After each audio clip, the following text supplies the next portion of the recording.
I bet you have often heard this phrase from a client. Unfortunately, your quote is way above our budget. As a freelancer, I hear this response way too often. But after working with hundreds of clients, I have developed my own technique for negotiating budgets and rates.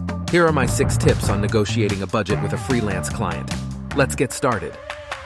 Tip number 1. Always show a breakdown. No matter how big or small your budget quote is, never send only a total figure to the client. Always explain to them how you formed this quote. If your client is an individual or a business unrelated to your professional industry, remember that they often can be clueless about market prices. Your quote can be even lower than your competition offers, but still seem very high for the client. Send them a breakdown of the quote. Even if it's not very detailed, it will help the client understand how you came up with it. Tip number 2. Don't quote a budget over a call.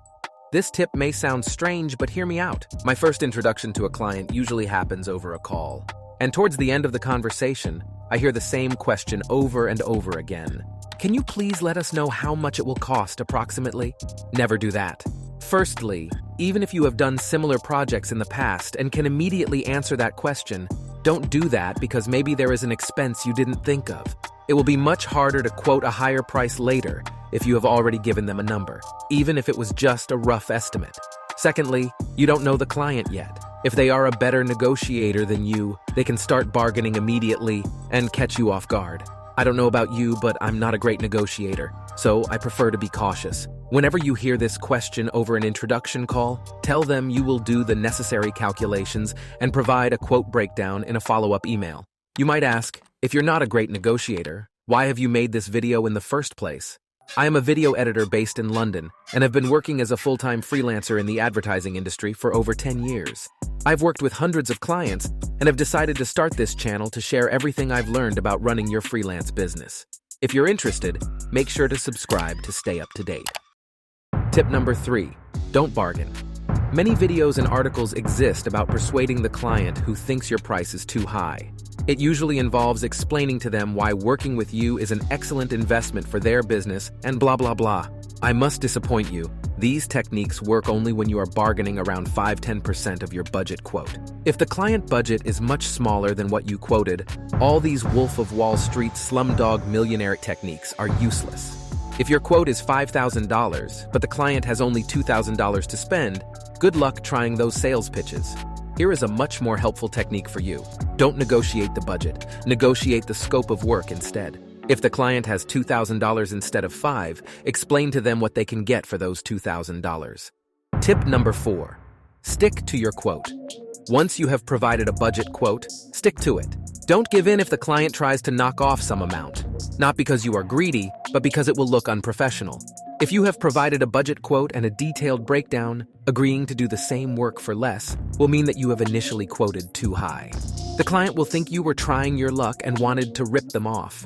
I'm not saying you can't offer a discount if you want to, but don't do it just because the client was bargaining. If you want to reduce your initial quote, see the previous tip. Negotiate the scope of work, not the budget. Tip number 5. Don't compete with price.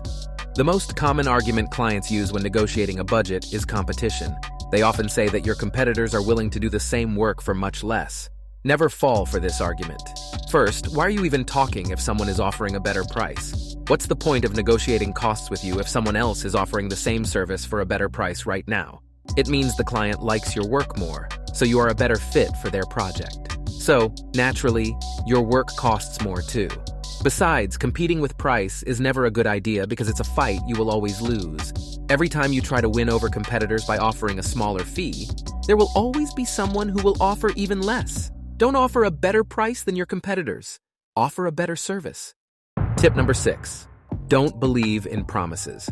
When challenging your budget quote, new clients will often say that they have many projects in the pipeline just waiting for you if you can make a discount for them on this one.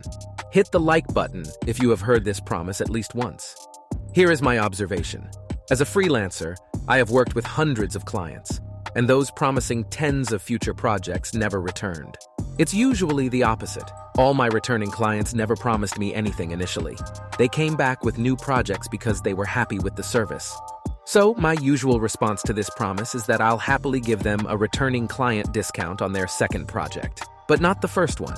If they genuinely have many projects coming up, They'll happily agree, but they never do. Discussing budgets can be tricky, especially if you are not a natural-born salesman, which I'm not. But to discuss budgets, you need to find enough clients first. And I have some handy methods for finding new freelance clients. Check out this next video if you'd like to hear more.